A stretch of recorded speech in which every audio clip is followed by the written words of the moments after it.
Hello, everyone. Welcome to SEO UnMasked, episode number 25. Today's date is February 15th, I believe, of 2018. As always, glad to have you with us. I'm Garrett Groff. I'm Vin Deletto, the infamous Batman. And I'm not the infamous Batman, I'm just Steve. Yes. The only one who still cares that we did a charity event, you know. So get on the Just Giving page and let's pound up some money, people. I was wearing my sweatshirt today, but that had to hit the wash because it was like too much sweating today. Yeah. It's married life, man. Yeah.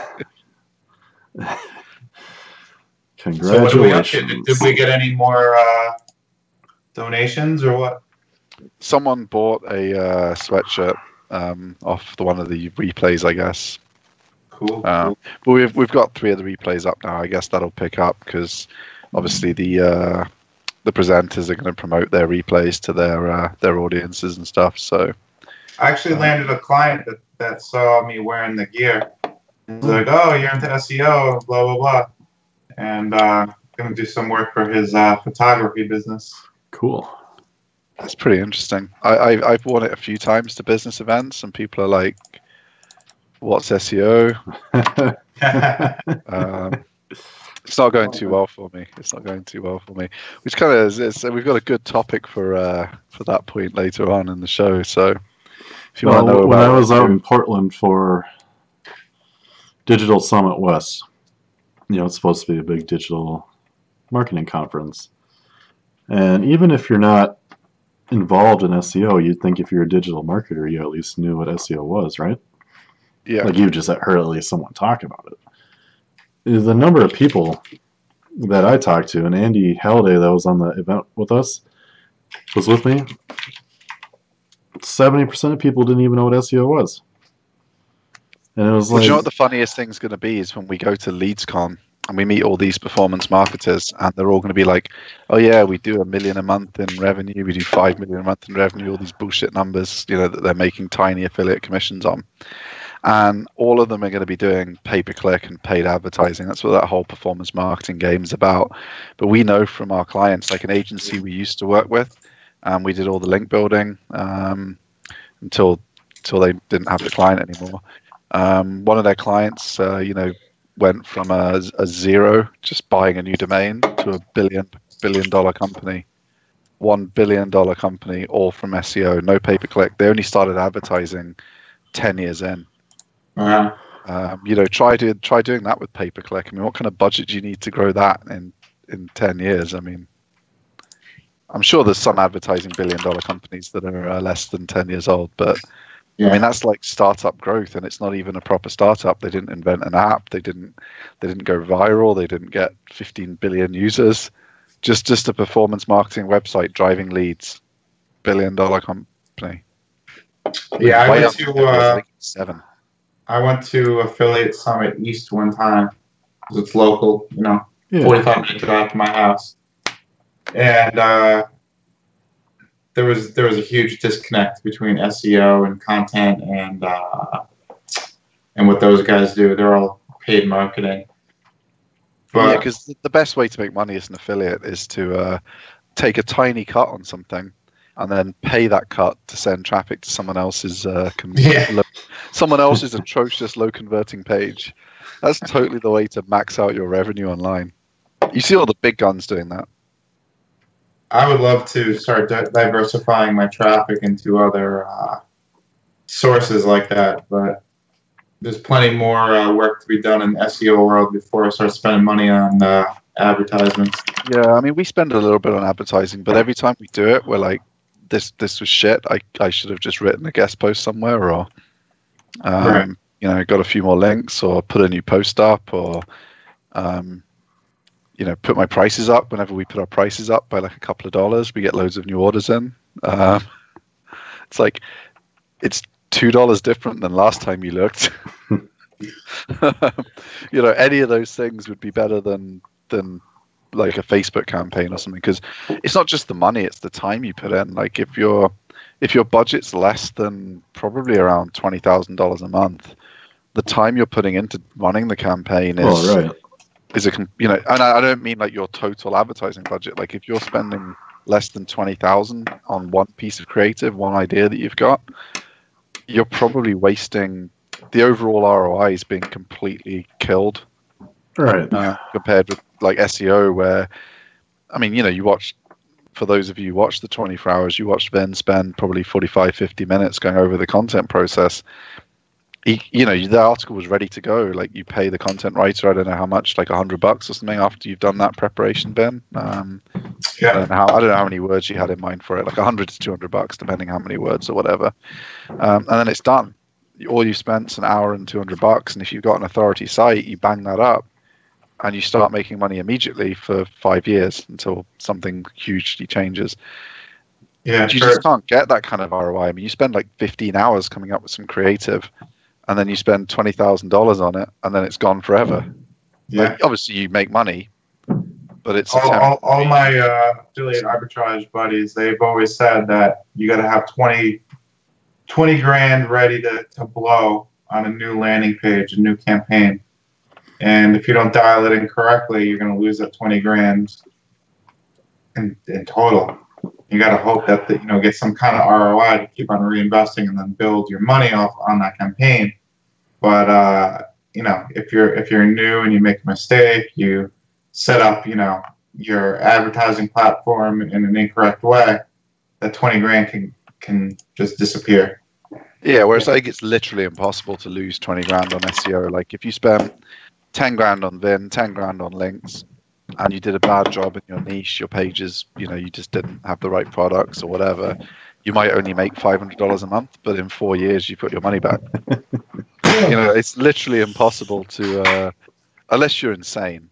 Like if you make a new payday loan site and spend 20 grand on PBN links, you're probably just not going to make any money. But if you're like not totally insane, then you literally can't dick off 20 grand on SEO. So the site that we've been working on for about a year and a half now, it's making back about 50% of what I spend on it every month. So I'm not quite break even yet, but it's only a matter of time. Mm-hmm. But the new site that we just started in September, man, it's 4 months old and it's almost break even.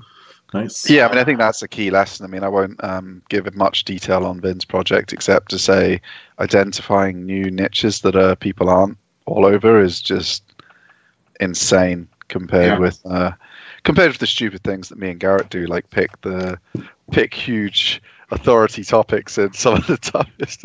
We're like, yeah, we're going to make loads of money on this in like 8 years' time. Yeah. That was my first site back in the day when the authority site model kind of blew up on Wickedfire. I went after one of the hardest niches and I broke into it for a little bit, but then I just got slapped.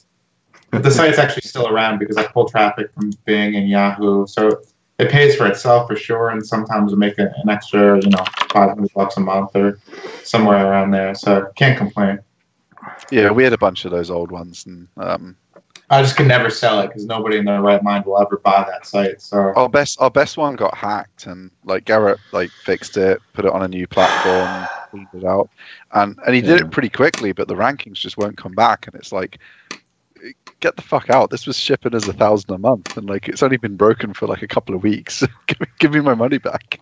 Well, it's interesting. I remember we were talking to our buddy in Vegas about it, or I don't know if you heard the conversation, but I sort of thought it mimicked a scenario where the domain was dropped, someone picked it back up, took all the content off Wayback Machine, which is what I had to do, because every time I tried to get the content out of my backed up files, somehow a virus just kept propagating itself out of nowhere, and I couldn't figure it out. So I ended up paying someone, like one of our staff members, to take the content off Wayback Machine.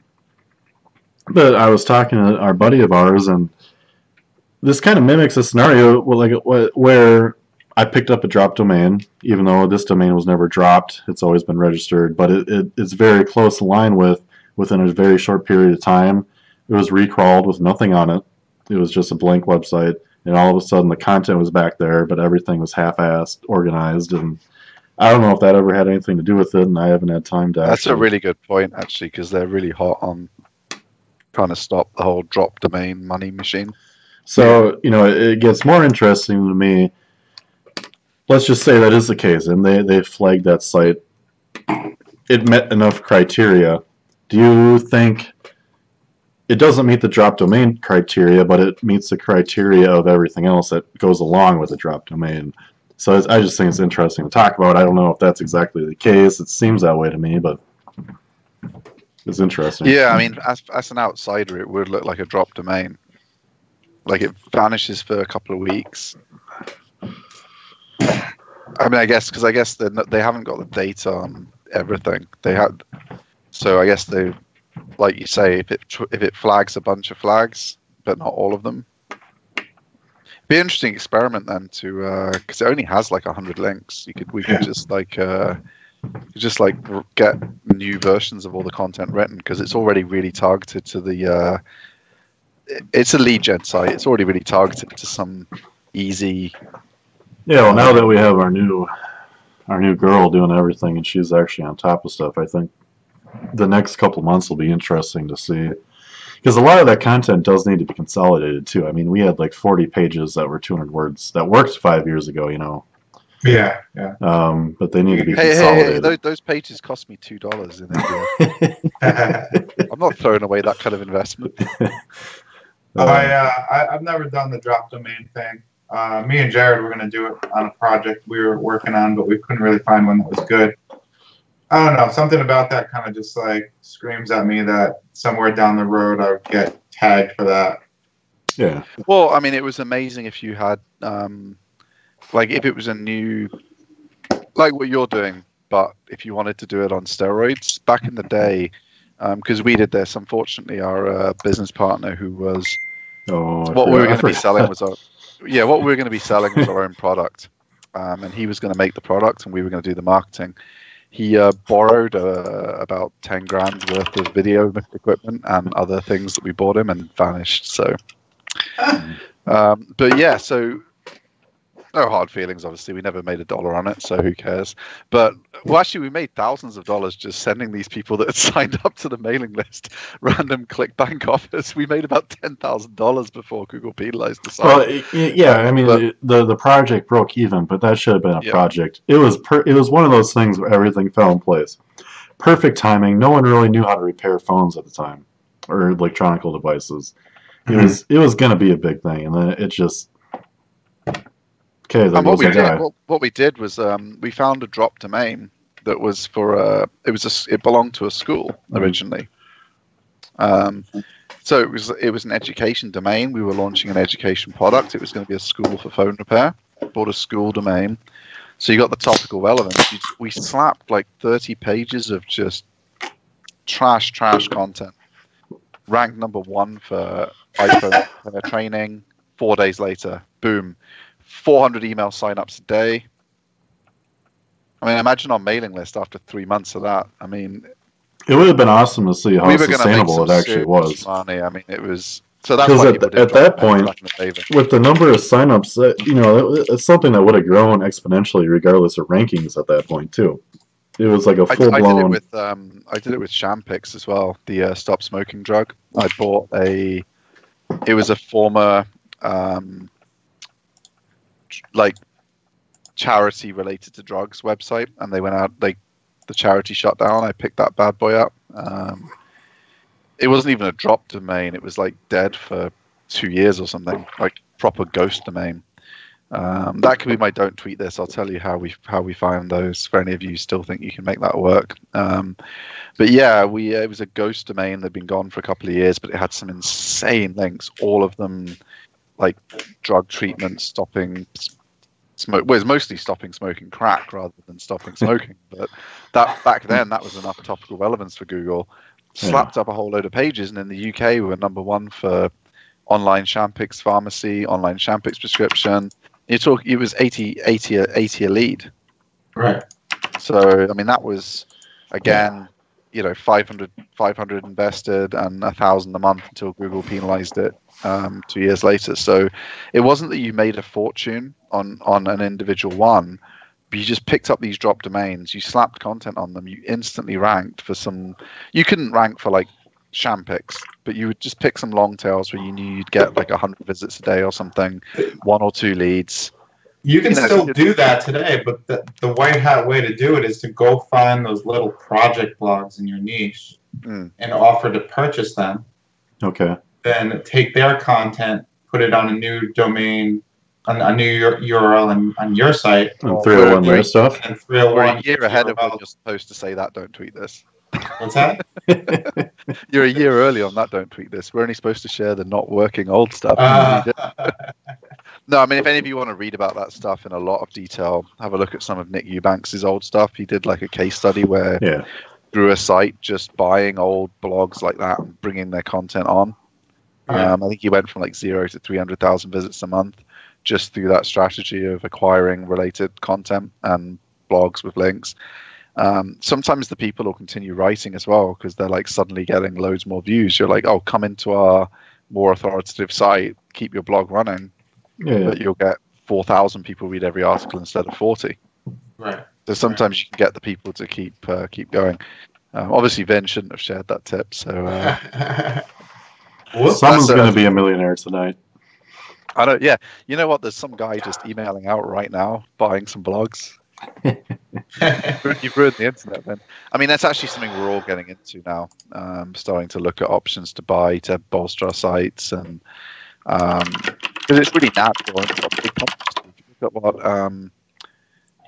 that's what I always think. You're safe if you're doing what real companies do. And look at how Thomson Reuters have grown their business. Everything they own is just something they bought and bolted onto their data platform and onto their sites.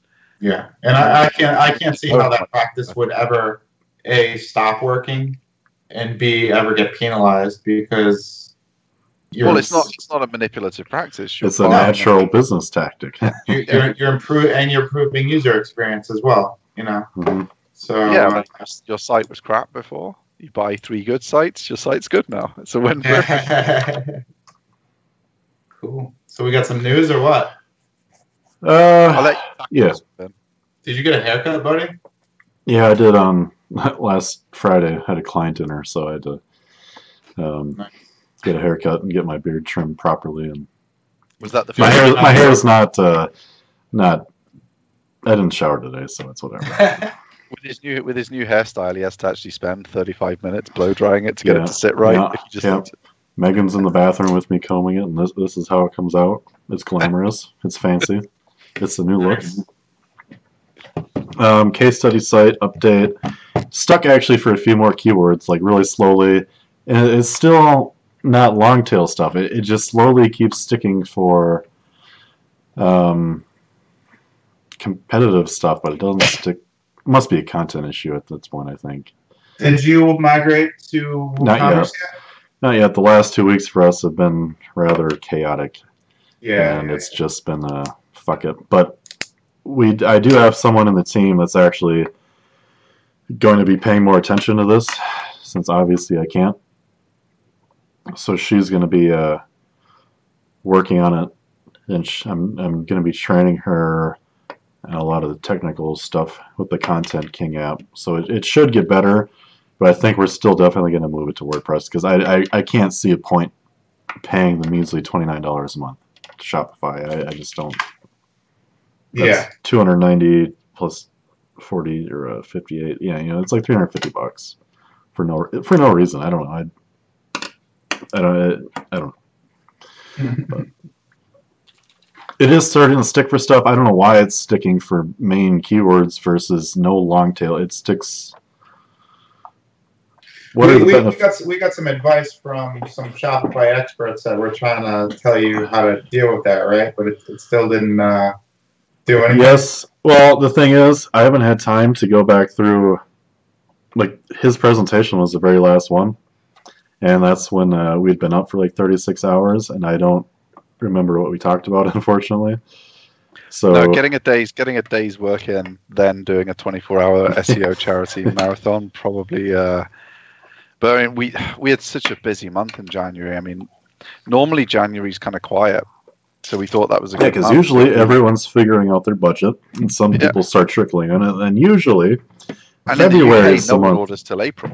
Like everyone orders April till April, so we don't pick up any new UK clients till April normally. Yeah, Well, and this the odd year one, it was but, like the you know. exact opposite. January was busy as fuck, a record month, and now all of a sudden February is like Record we don't have our budget figured out. We don't have anything. I'm getting slammed this month. I got slammed in December, and January is just normal for me. But I hope that. Yeah, I mean, I think the Ahrefs thing's the main reason this month because we're Oh. shipping everyone. I mean, like Vin knows from his report, like because we changed the rules, we took the opportunity to tighten them up a lot. We're not just using DR, we're using multiple metrics, and everyone's getting at least a few extra links because stuff just doesn't meet our new rules. So we've improved our quality, but of course that means links More that we money. agreed and had sorted 3 weeks ago, we're not counting anymore, and we're giving them away for free and having to. So a lot of it's just because we're giving extra links, and so we're a little bit behind on finishing everyone's cycles. But they're all links that they would have qualified before, so everyone's getting loads of extra links that they would have happily paid for before. But we've kind of just upped our game again. So I think once we get through this kind of throwing away the stuff that we wouldn't build now. It's just going to put us even further ahead of the people that are around our price point. I think What's the ETA on the new machine learning based relevancy score? You're not allowed to talk about that in public yet. I kind of it's interesting. I mean, we might have some kind of beta for it later this year. It'll definitely be this year. We'll have something to show people, and whether it'll be very much a closed beta though this year. I want to just share it with a few of these viewers on the show who happen to be live the day that I announce it. Will get access, things like that, just for people to test it out. What we're doing is we strongly believe that we've had big clients analyze our links on traffic, percentage from search using SimilarWeb. We're now using 3 authority metrics: citation flow, MOSDA, and Ahrefs domain rating. On all the kind of metrics that people use, our links are better. But Garrett's always had this thing in his head, and we've seen it in loads of tests now that friends have done and that we've done ourselves, that you can get this really kind of low metric link that's super relevant. And it does, if you get like 10 of those, they do more for you than 20 or 30 high DR links, because they're so, and it's not just relevance, we have a pet site, it has to be a pet link. It's relevance to what you're linking to. So if your link bait is specifically, the best guard dogs for seniors or something, is it a link from a site that has a senior audience, has senior content? So it's not, a pet link to that isn't necessarily as relevant as page-to-page relevance. It really is page-to-page relevance. Yeah. And we're trying to use machine learning to analyze the links that we get. Well, anyone will be able to put any link in and any topic, and it's going to be able to give a score based on what they were trying to achieve. And my belief is that what we do is way better than anyone else. So we already know that what we do is better than the people that are cheaper than us, the mass link providers, and we're obviously taking business off them left, right, and center. We're starting to eat away at the people that are $100, $200 a link more expensive than us. But I believe that not only are we better on the metrics than the people cheaper, and equal with the metrics on the people that are more expensive, I think with this relevance thing looked at properly, and a way for people to objectively compare and see the data and see how the sausage is made, to use the Bert Cooper's favorite saying. Madman. How did I even know? It's like so many people could have said that. It's only Bert Cooper. It's all madmen. But yeah, I just think it's going to be something super interesting to show people, and we'll make it available free to anyone who's reasonably connected to us. I don't know whether we'll go full Nick Eubanks and spend a load of time making something stay up when a bunch of randoms are smacking the crap out of it to analyze all their links. I'm going to say no, I won't be doing that. But it's very generous of Nick to do it at his end, though. No, that's right. He said he was like killing. He was burning proxies by like the thousands. Yeah, Steve, when are you coming to Philly? I am in Philly from the 1st. I'm meeting someone we both know at Parks. We should probably discuss that off the air, though, in case he doesn't. Yeah. Nick is doing a meetup on the 27th. If you want to come a few days earlier. My flights are non-refundable or non-changeable. Gotcha. Yeah, I got a pretty insane deal. I'm in seat 1A and first at the front of an American Airlines plane. So yeah, for the same price as premium economy. So, but needless to say, they don't sell those tickets and then let you change them for free. It's like a $7,000 flight, which I've paid seat 1A for. That's awesome. Yeah, it's where all the dirty dads sit. Apparently. The winner today. Well, you know what I was going to say? I never sit in the front row of first class because it's always like these really strange, awkward-looking dad type. I was like honestly just going to say like I never sit up there because it's always these greaseballs. So I set you both up, but Vin's just sharper than you. I totally. I'm so glad I didn't buy first class on Delta on my flight because there's no separate cabin. It's just like what? Yeah, I was on a jet. I was on the jetliner. I wasn't on. Just on like a little like a Boeing 717 thing. Yeah. So I got the Comfort Plus, which was fine. Yeah. But it didn't even have a screen in the chair. It wanted me to connect on my phone to a Wi-Fi. So those regional flights spoiled.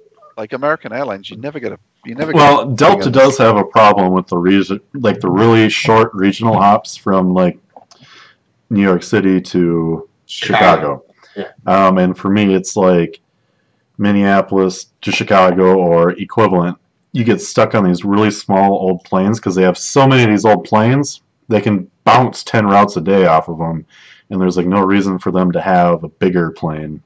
Well, they've ordered all the new Bombardier jets, so you're having a big upgrade soon. Yeah, well, in like 5 years. Let's get to our news, guys. Yeah. Anyways, first up, what actually counts as a crawl for Search Console? And this was something I was thinking about the other day when I was looking through the Search Console for the Candle site and how that was being crawled. And they talk about robots.text blocking, something I was worried about. Fetching as Google, does that help with indexation and before that being crawled? And all that kind of fun stuff.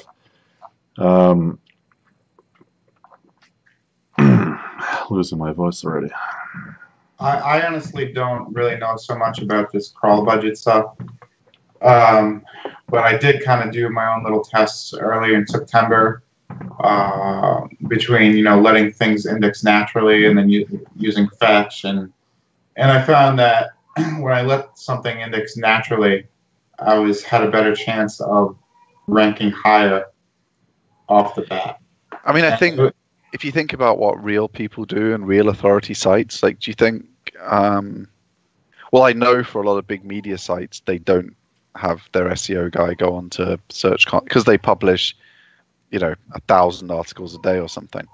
They don't go on like submit them all for a crawl and stuff like that. It looks kind of weird if you keep doing that to Google, I guess. I mean, but what was this guy's point of the timing of everything? Like, I didn't understand. So he says attempting to crawl a URL blocked. It has come up with how it's being crawled. If it's blocked, it looks like this. A URL comes up in the massive scheduler that Google bot is. And then it tries to make a request. Before it makes a request to render this page, it looks against the cached robots.txt file. But they'll only use that file for 24 hours. So if it's been more than 24 hours, they will recrawl the robots.txt file and then say, can we crawl this page or not? But let's say they're about to crawl a certain URL and 2 hours ago, I blocked it. They may probably not, with a good probability, honor the new robots.txt file because they haven't updated their cache.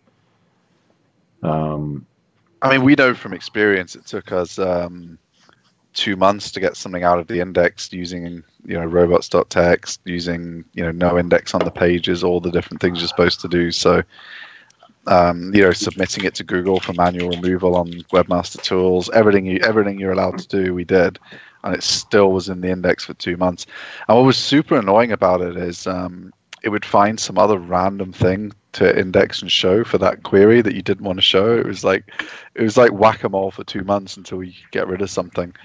Because a lot of CMSs, and this was the problem, a lot of CMSs will generate a result for all kinds of different URL queries that take you to the same nonsense that you didn't want in the index. You have to block all of those or know what all of those are for every CMS. And we didn't for this particular CMS because it was a Django based one. If it had been WordPress, like there's guides about it, everyone knows all the WordPress ones, but it was like, how do we make this page not come up anymore? Like, how are the 9 different ways to get to this page that shouldn't even be indexed in the first place? Yeah, it's not a page we wanted public. No. Well, it just had no value. It had no value to searchers. I mean, that's very good. Yeah, it's not something that should be in search. For us, it just happened to be sensitive. Something I took away from this was, the new Search Console has been rolled out. He's pretty much saying we can trust the crawl times reported in the new Search Console because these are the actual crawl times that are being used for actual indexation, versus before you didn't actually know the difference between did we just crawl a page and not index it, or did we crawl a page and actually index it. So if it's in your Search Console now, it has been indexed, which is, I guess, beneficial, even though I don't use Search Console as much as I should. But there was a spot in there though that said that if you request indexing or fetch via mobile, that the results are different. Did you get to that?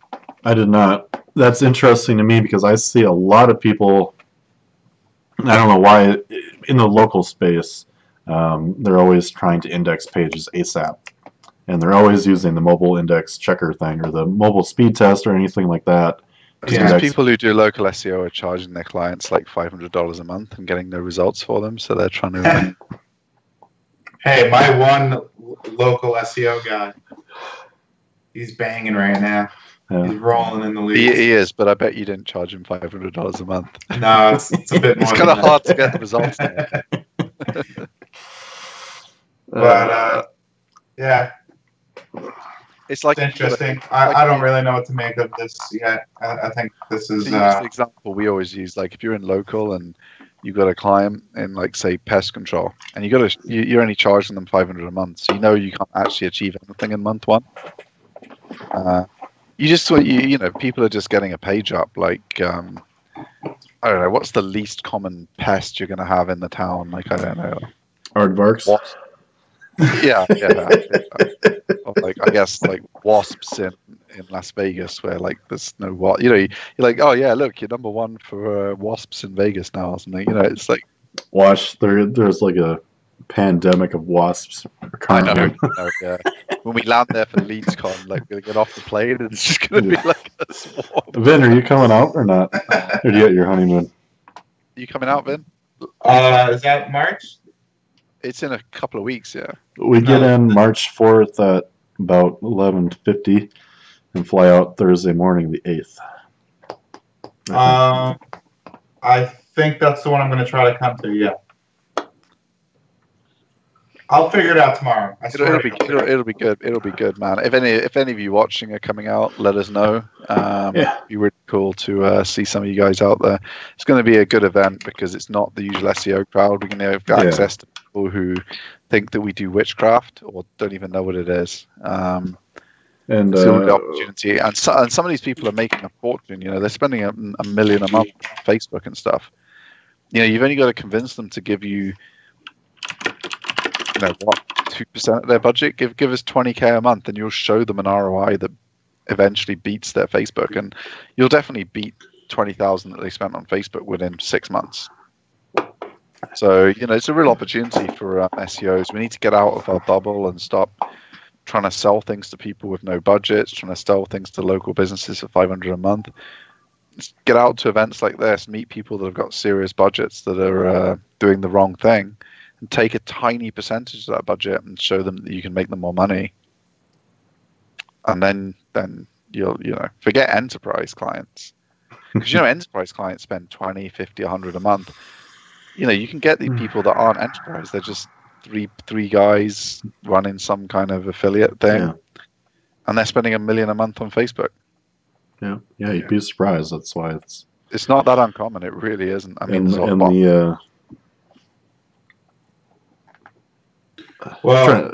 ahead. I'm going to come to this. I'm going to come to this one. There's a few content marketing workshops, SEO and CRO workshop. So I will say, Steve and I have the same conference strategy.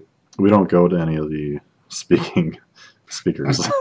So we just show up around 5 or whatever the drinks start. And we're done buying people dinners and stuff. So if you want to meet up, we will buy you all the drinks in the world. But only old fashions or Negronis. We're having what's called an old fashioned SEO meetup at LeadsCon. If you're in town, let us know.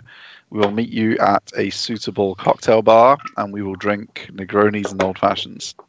There you go. We do happen to know the 2 or 3 best cocktail bars in Las Vegas. So especially for the old fashions, we know literally the 2 best places to get whiskey cocktails in Las Vegas. Nice. And no, it's not whiskey down at the MGM Grand. People, come on, wake the fuck up. You got to go downtown. I'll say that much. Yeah. So what is this strategic, visionary, pioneer, hustler, coffee lover, genius? So where did you find this? Because I opened it up without looking at the whole URL, and then it's like, oh, we're doing the ultimate link roundup, like just skimming, and I'm like, it's the same people over and over and over. And then I looked at the URL, and I'm like, how can you compile this many subdomains on top of each other? I can't even share this URL on YouTube because it's beyond the character limit. Maybe I can put it in the description. Well, if you guys want to type it in manually, it's strategic.visionary.hustler.coffee.lover.genius.wizard.rockstar.serp.dominatrix.connoisseur.master.outreach.influencer.growth.hacker. It's pretty much every buzz term in the SEO community right now. The most important two, though, are SEOninja.guru. That tells you it's so basically they interviewed 3,447 expert tips from known link builders, and the advice from everyone is build links.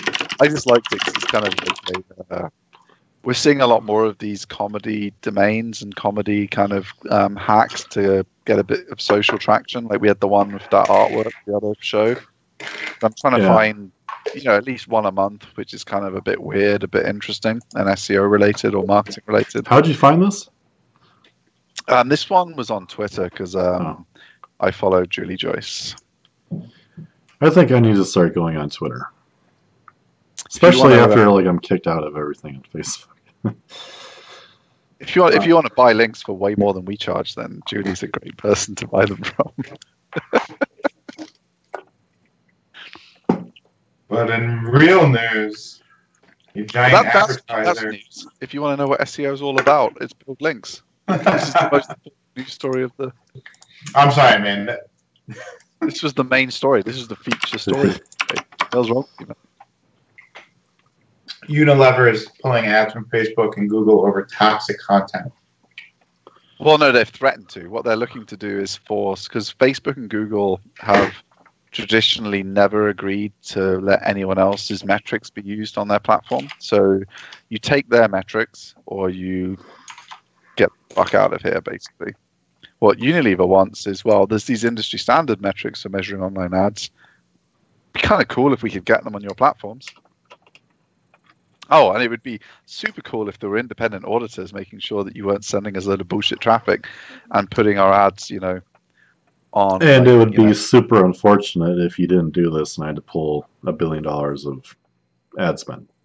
And everyone knows, like Unilever, they pull the strings. I mean, it's such a huge. If they do it, I mean, they sponsor big advertising conferences. They'll have speakers at every Right, and advertising those conference talk shit saying about how well Facebook. if they actually pull their ads, every advertising conference will have a Unilever speaker or someone else speaking about how they pulled their ads and it was good for Unilever. Mm-hmm. What's that going to do? So it's a pressure play. Yeah, well, that's what I was going to say. It's a little concerning that they're basically lobbying the platforms to do what they want as an advertiser. Well, they're lobbying the platforms to be transparent. So who's the third party that they're going to use, or they want to use, or how is this being? What's the word? Not implicated. Well, I mean, Facebook and Google haven't backed down yet, so we don't get to find that out yet. Yeah. Well, they must have someone that they want to be using to make themselves look good. I don't know. It's not in this article, is it? So they only want to be surrounded by responsible content, but responsible content is a subjective term, and who defines what that is? And well, back in the day with TV advertising, your agency watched the show. You had Harry Crane in an office watching TV all day. Well, and they got the scripts in advance. So, but like, say you advertise on PewDiePie's channel, like you don't know he's going to go all Nazi one episode.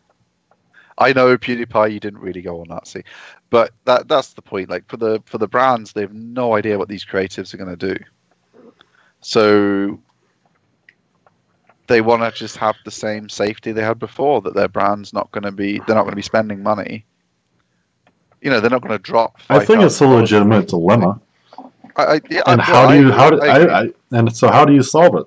Because you're exactly right. All it takes, even the nicest, most wholesome person in the world that's getting a billion hits to have a bad day and just come on and go shit biscuit insane. And all of a sudden there's a commercial for one of Unilever's products and they're associated with this crazy person. Well, I think the solution, honestly, is Google needs to have more staff like real networks do. Like TV networks don't sell someone like someone goes to a TV network and they're like, right, we need to run our ads against child-friendly content. Yeah. And they don't just like accidentally run it against, the preview of the porn that night. You know what I mean? Like it just doesn't happen in the real world. Like the online businesses like YouTube and Google and Facebook need to grow the fuck up and act like it's the real world now. They're not a startup anymore. They're not disrupting anything. They're the biggest advertising companies in the world. Advertisers have always wanted X, Y, and Z. They have to find a way to deliver X, Y, and Z to their advertisers. This whole thing where, we're just disrupting, who cares if, Radiohead consented to this video being put on YouTube. It's just, it's the way things are now. We'll take it down if they ask. That world's gone now. They know that, but they haven't adjusted. Mark in our chat says Unilever versus monopolies. Plus, Google doesn't rely on YouTube for profit. So, how much pressure can a giant like Unilever put on them? Well, they spent. It's not just YouTube. I mean, YouTube's the example I'm using because I'm more familiar with the ads and the controversy there. But like Google's display network is, full of trash as well. If you do run of network stuff there, and if you're trying to spend the money that Unilever's spending, you have to spend a lot, and you have to basically be on everything to actually spend it. Facebook has an easier time of this. Facebook can comply with these requests more easily, I would think, than Google. Much more easily, and you have to think about Google's long-term objectives. Search ads at the minute is all of their money. They're trying to make a success of something else. Like just because they don't depend on YouTube, I think they would very much like YouTube to be successful because it reduces their dependence on search traffic. Yeah, at least somewhat diversified, even if it's only like 2% of their overall profit. Having something that's just not search ads would be worth it to them. That is profitable. Because I don't know. I mean, you guys have had iPhones in the past. I mean, was there any incentive or any reason why you wouldn't use Siri? And you would try and put Google search, voice search on there. I mean, well, I'm sure it's impossible for one. It probably is. Yeah. I mean, that's the problem they've got is if some other type of search becomes dominant or just normal for people, Alexa's doing really well at home. The iPhone's clearly doing really well in people's pockets. The Apple Watch is pretty much the only watch. I mean, Samsung's had a go. Maybe, it's doing all right, but And I'm not a fan of Amazon or Apple, but at the minute, if voice search took off and became the thing, the devices that the richest people have are iPhones, and that they're going to be doing their voice searches on Siri. So I think Google isn't short-termist enough to think that they can just say, oh well, YouTube sucks, fuck it. I think they're looking for diversification, and they're looking to succeed at other types of search and other types of monetization and other types of ads, and they've got to make something work for themselves other than just paid search ads, which is where they make all their money now. And if they can't, then big as they are, they will eventually be overtaken by someone, because there's so much money out there to be made. Someone's going to get rich from video advertising online. Yeah. Because there's been so much money in video, and it's where people spend so much of their time. So I think they do care about YouTube, even if it's not much to them now, and may not even make much money at all, if anything. How did Google Talk change from a dream to a nightmare? It's been a piece of shit for years. Honestly, I didn't read this because it's a fucking giant block of text. And it just made my brain Google Text used to be awesome because it was so simple and it worked without fail. And it was nice. You could use it on any device. It was standardized. It was awesome. And then, what was it, 4 years ago? They started fucking everything up. Is Google it was the Google Plus thing again, wasn't it? Sorry, go on, Ben. Is Google Talk the chat program in everybody's Gmail? Is that what that is? That's what it turned into at the start. It didn't originally be like that. It was like AOL Instant Messenger when it first came out, and it was for years. It was a standalone thing. But then they integrated it into Gmail, and that got, okay, I mean, if you're in Gmail, I guess you can use it. But they didn't want you leaving Gmail or your doc suite or anything. But you could still use Google Talk as a desktop app, and then they just all of a sudden... Well, and on Pigeon, and on, I can't remember what the Linux one's called now, because there's no chat apps anymore that you can use. You could use like a third-party thing like Trillion. Trillion runs Trillion, Trillion and Pigeon, yeah. And it was awesome. It was simple. Like, for me, I don't give a fuck about sending pictures and GIFs and videos and stuff in Instant Messenger. Like, it's nice like to have stuff like Slack where you can share files, but you could do that in a really simple way like Google Talk does. Yeah.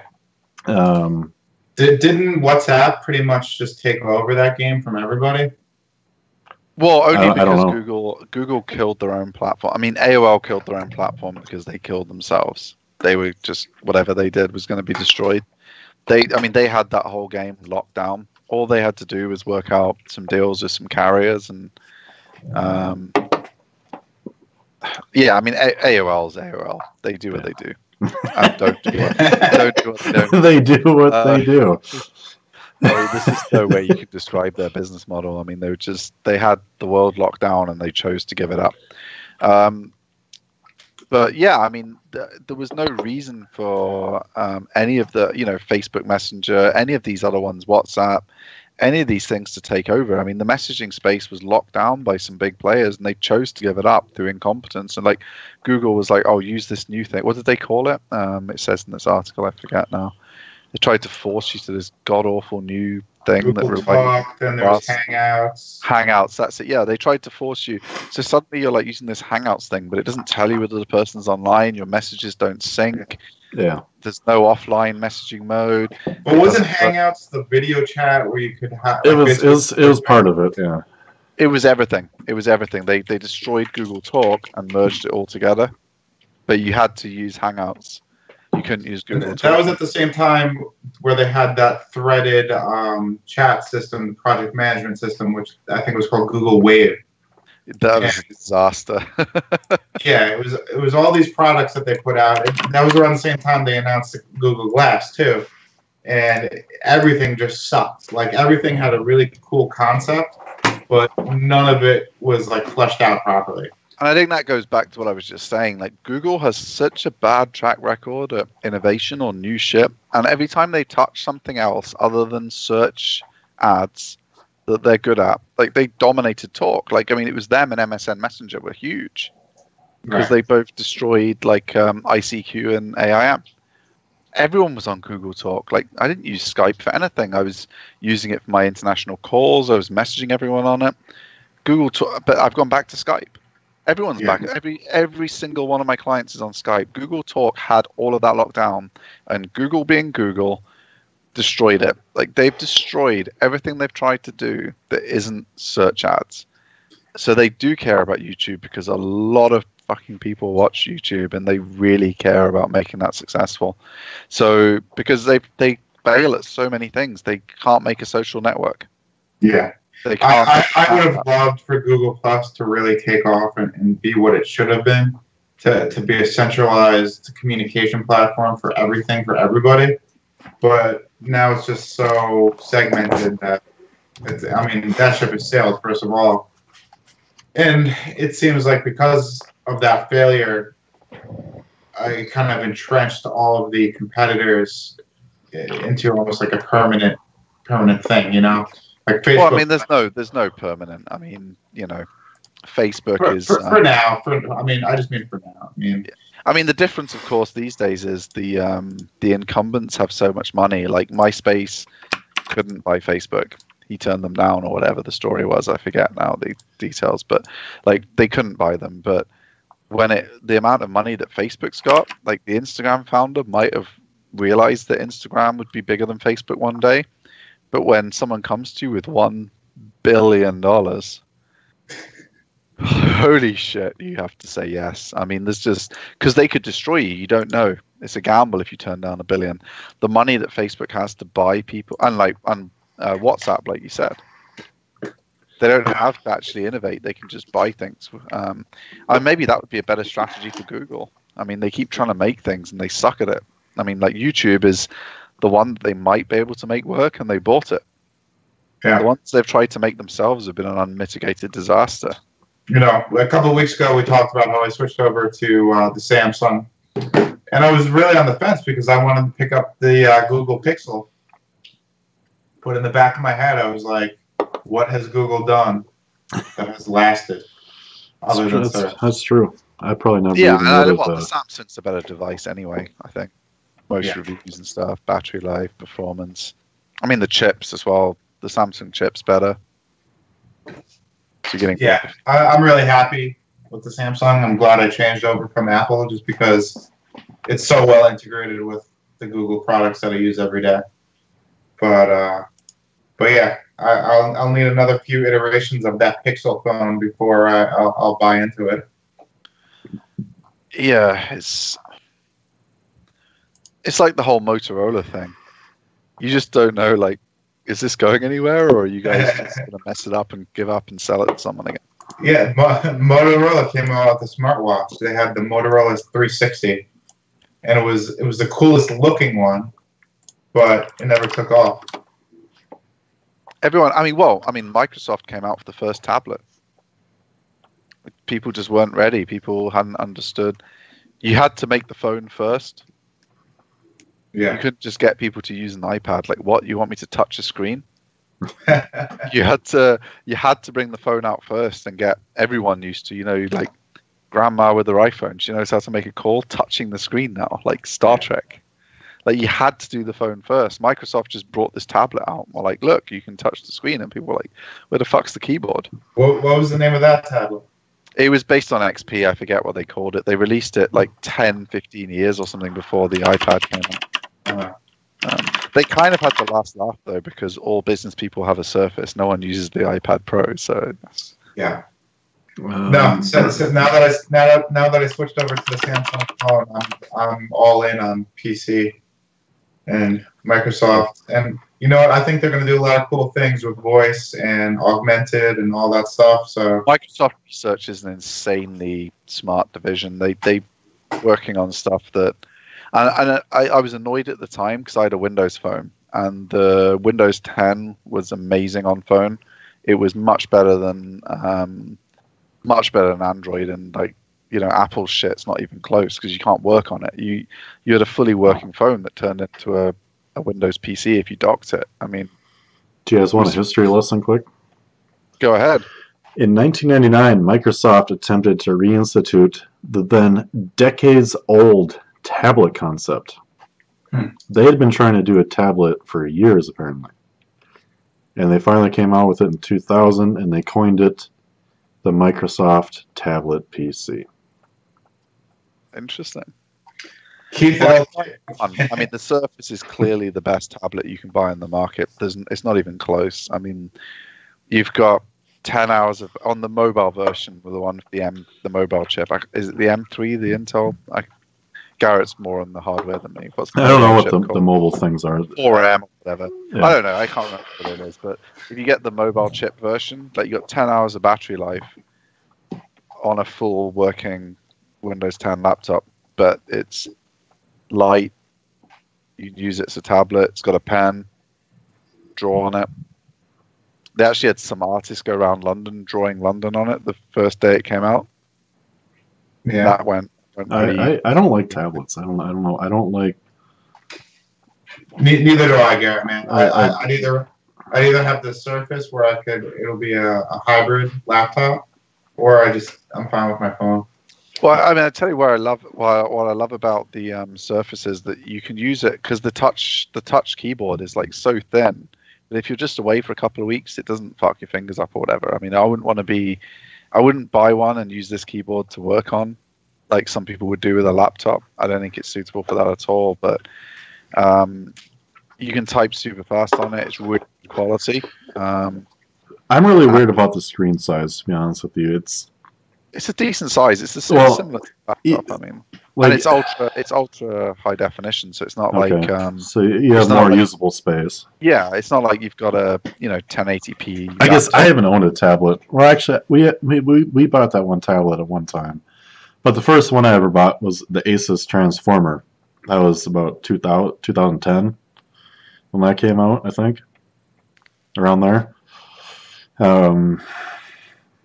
Maybe that's just because it was in the infancy of tablets, and you could plug the Android wasn't ready then. It was it was a phone operating system blown up to the screen. Now it's a real tablet operating system now. And then, but I guess I was relatively happy with that one cheapo Best Buy brand one that we bought for $100.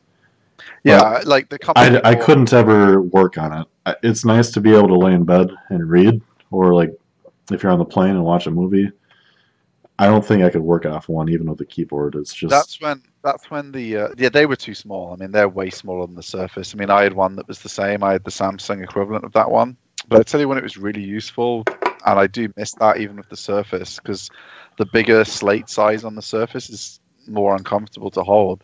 Just being on a plane, you pop the tablet on the Wi-Fi, you get the Samsung pen out, and you just write your emails while you're sipping your whiskey.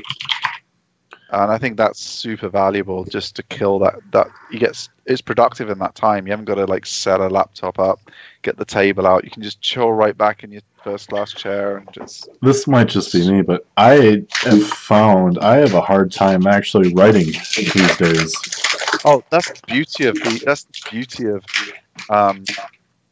Windows is less good since they brought out Windows 10. Windows 8, which is the version we had back then.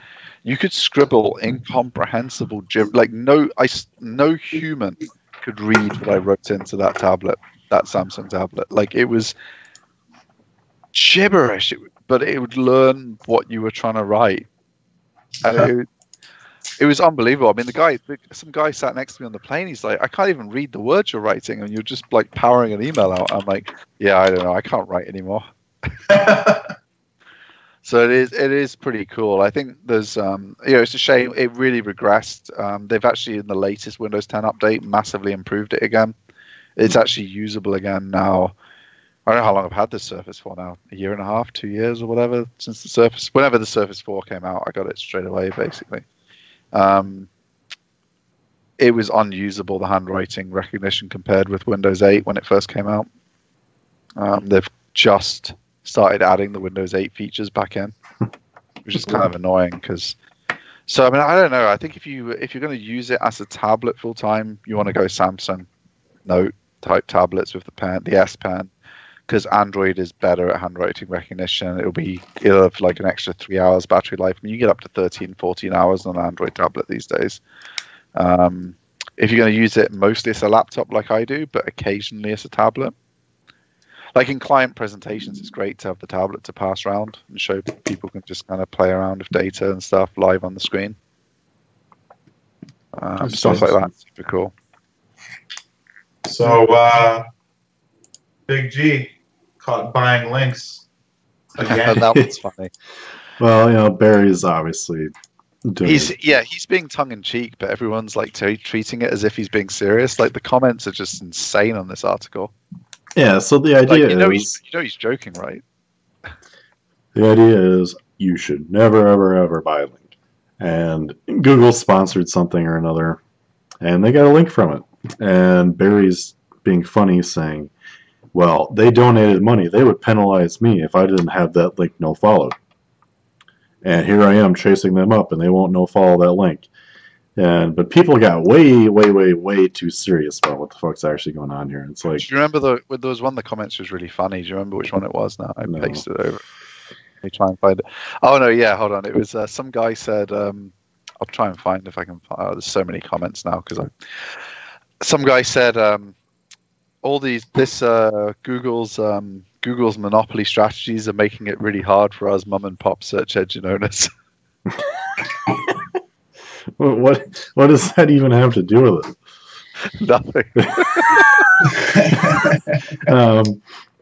So Google got a link which is valuable in their search engine.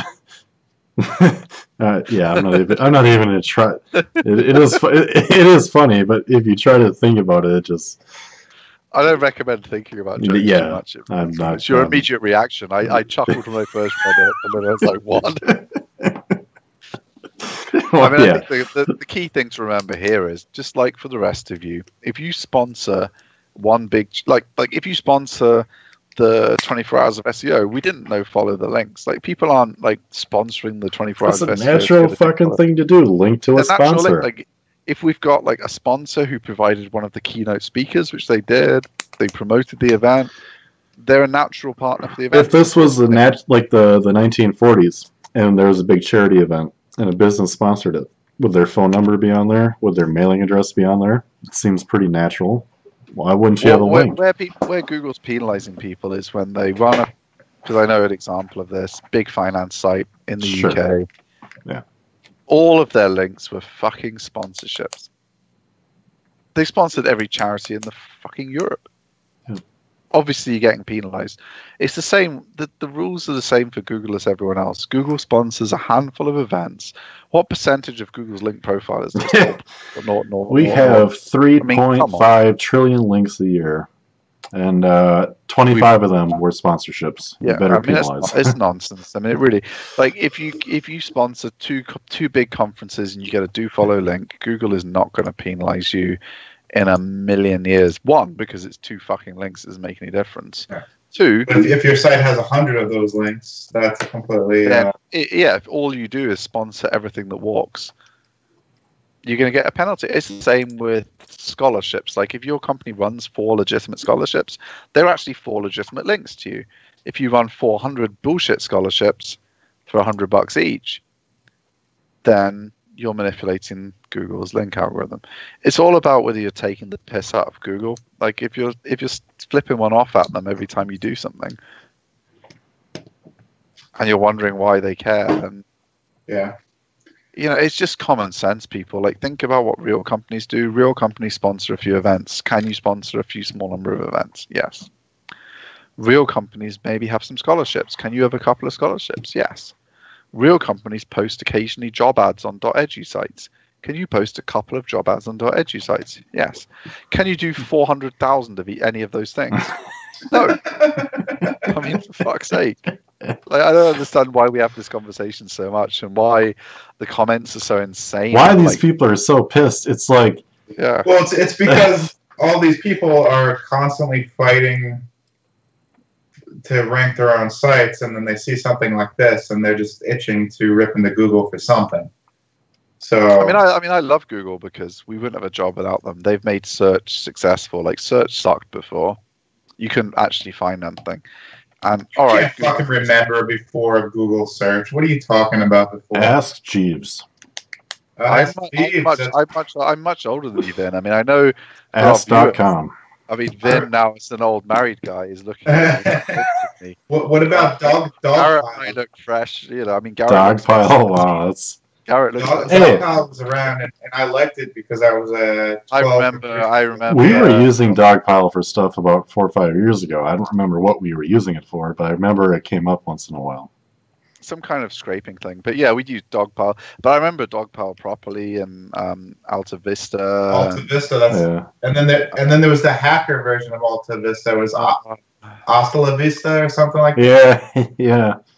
What was the one with the kind of blackish kind of color scheme? That was really big as well. And there were loads, man. There was the one. I like to use the ones that paid you per search. You got like a dime for every search or something. So I take it back. I do remember all of these search engines.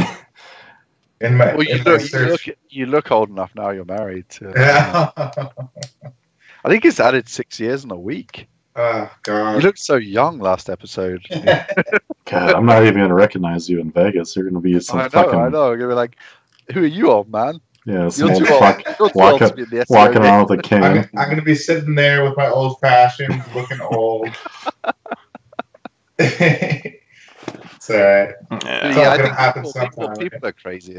I guess that's what this one came out like. I don't normally pick ones up from the round table because I know Garrett kind of monitors this one for us, but I saw this and I was like, oh no, come on, this is just he's trolling a little bit. He's being funny. What are the chances of us getting Barry onto the show? Is he way out of our reach or what? I think he talks he has interest in Steve at least. I am connected. What kind of interest? I would like to know. They're friends on LinkedIn. Oh, okay. Yeah, no, I mean, I think once we have more viewers, I would ask him. I mean, someone like Barry, obviously.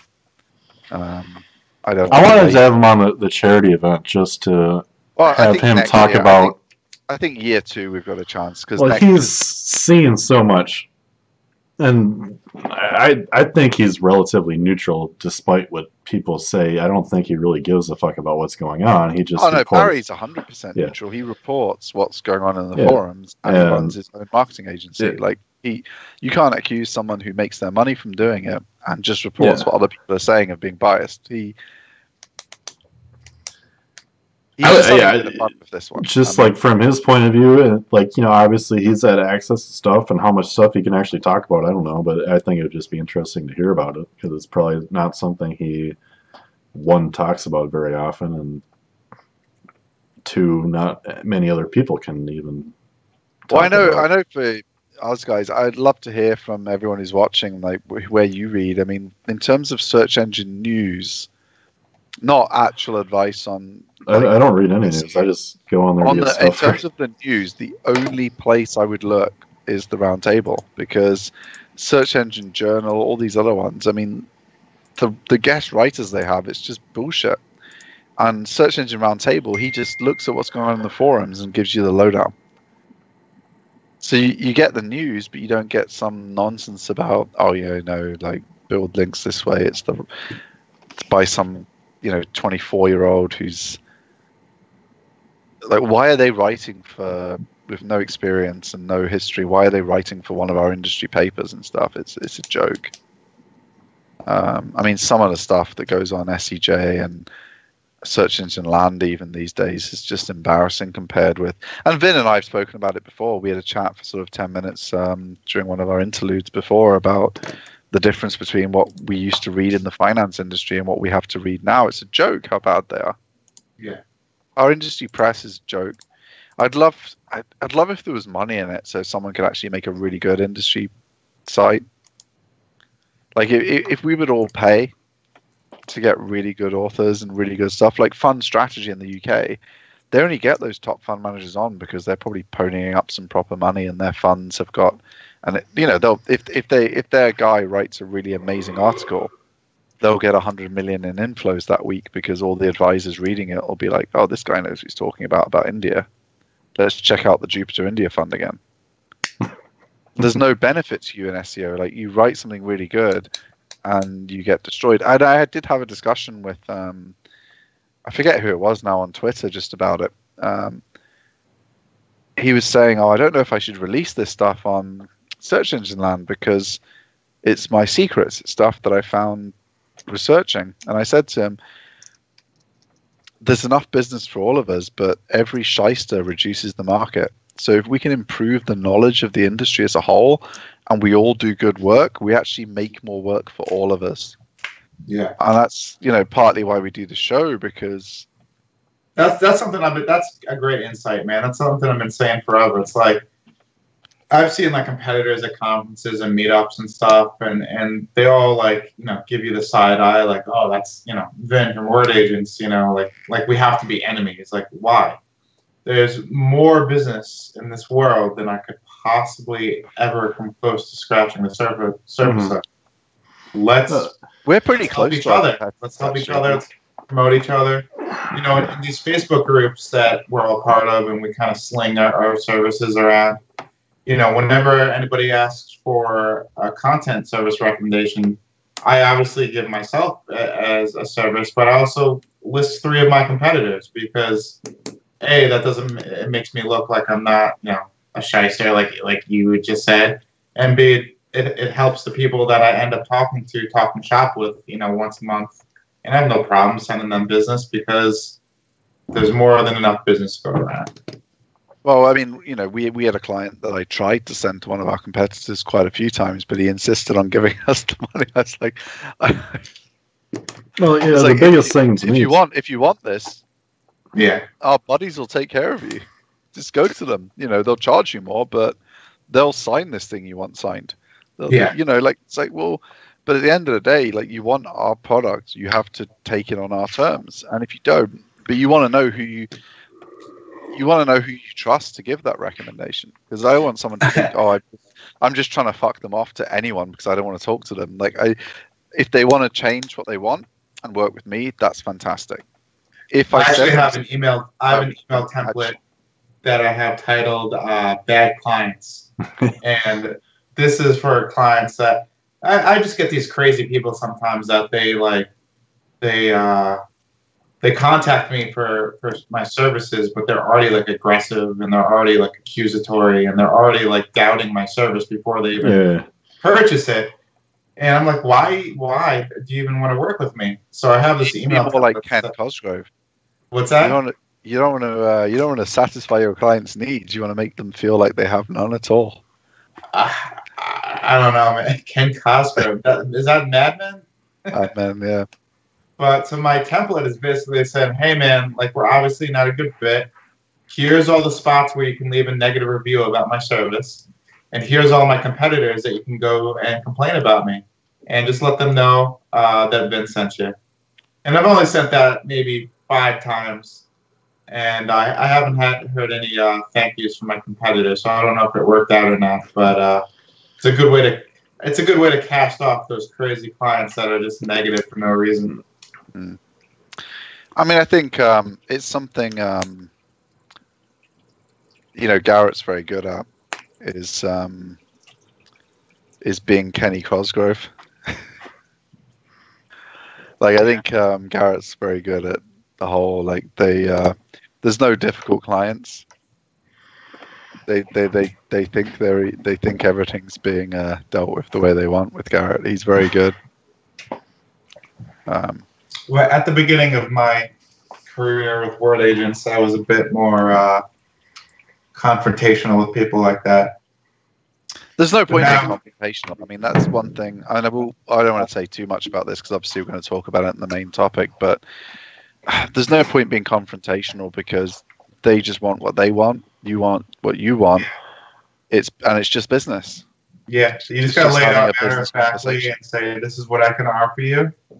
If that's not going to work for you, best of luck. Yeah, because we know where we are on the market. I mean, if you want $500 links, we're not currently offering those. We're working on our SEO PR products at the minute. Like, we don't have the ability to, at scale, like, we'll get you a few. Like, we've got people that make house products in Earth 911, which is like a DA90 environmental site because they had environmental credentials. So we will pitch journalists for you. We will get you coverage on some huge niche sites, but it's not something we can do at scale yet. So we don't sell that $500 a link product.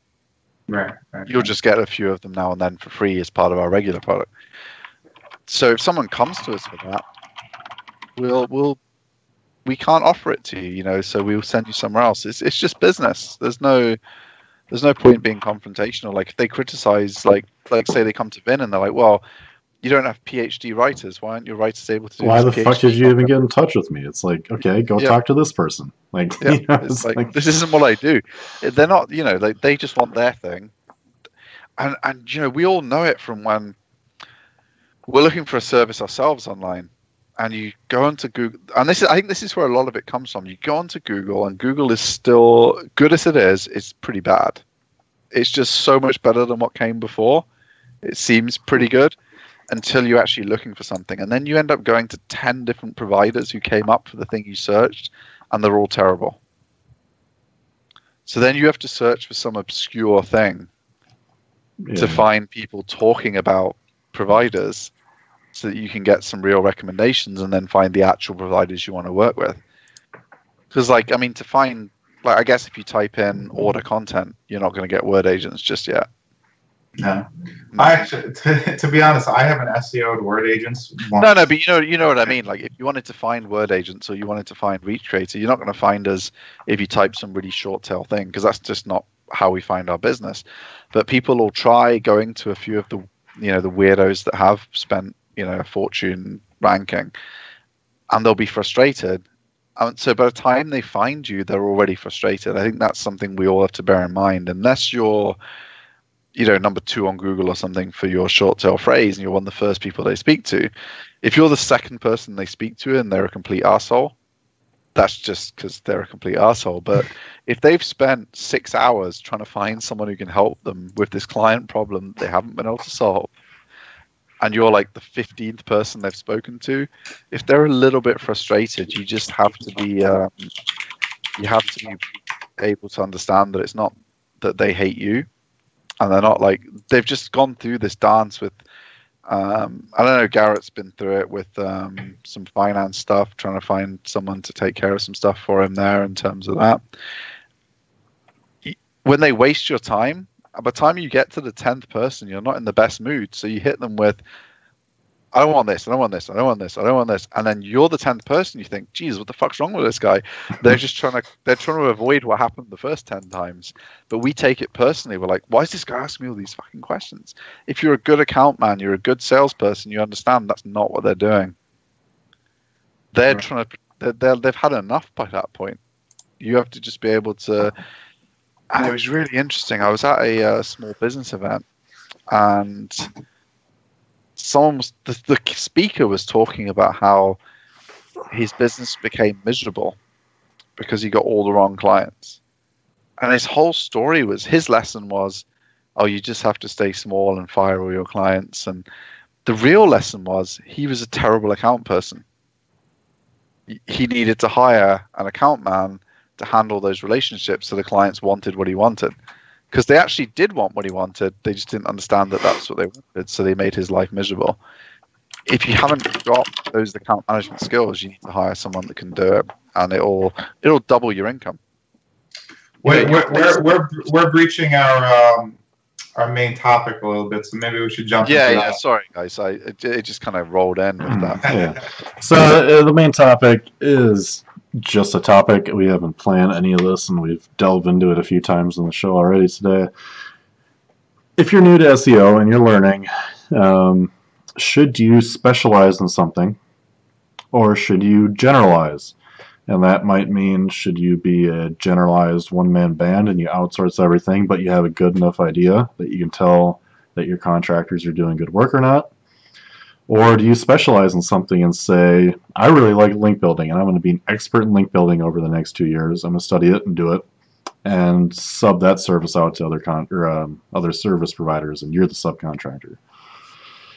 And I think it might be something that people struggle with. I don't know if there's a perfect answer, but I'm sure. I think if you're a raw guy and you were searching on Google how to make money from home, how to make money on the side, and you stumbled upon SEO, and it was interesting to you, or digital marketing, and it was interesting to you, I think first off you have to learn everything. So you have to be very general. You got to read everything. You have to get yourself to the point where you understand all the different aspects of SEO, to where you can outsource them and know what you're asking for from your vendors. And at that point, you'll have enough knowledge to go ahead and specialize. I think it takes a certain type of person to run a general agency that offers various services. True. That's definitely true. But like for me, like I could never, I couldn't be an account man and do SEO work and do PR and all that stuff. Well, that's really important. There definitely needs to be a separation. Like if you're a sole trader, you have to be extremely good at separating in your head the account management from your work. Because if you are not able to take, the client's just going to say to you sometimes, this is shit, I don't like any of it, do this differently. Yeah. And, when people say, because Garrett and I, we run the business, we don't do the day-to-day work. When someone says that to us, we look at the data and we either agree with them and we fix it, or we disagree with them based on data and what they ordered and what we promised, and we argue that case. But it's unemotional. Like, we're not angry, we're not wound up. If there's a reason in the advertising industry, and in banking as well. I mean, let's take banking just to take a totally different industry, because that's super interesting to step away from our industry. Look at how banking works. The credit team, if you're in business banking, obviously in tiny banking, it's all computerized. In commercial credit, where it's complicated and it's businesses and they have to analyze the books, they have to look at all the picture. There's a credit team and there's a bank management team. So they're your accounts team. The people who go out and sell the loans and try and bring the business in don't make the credit decisions. Right. That separation protects.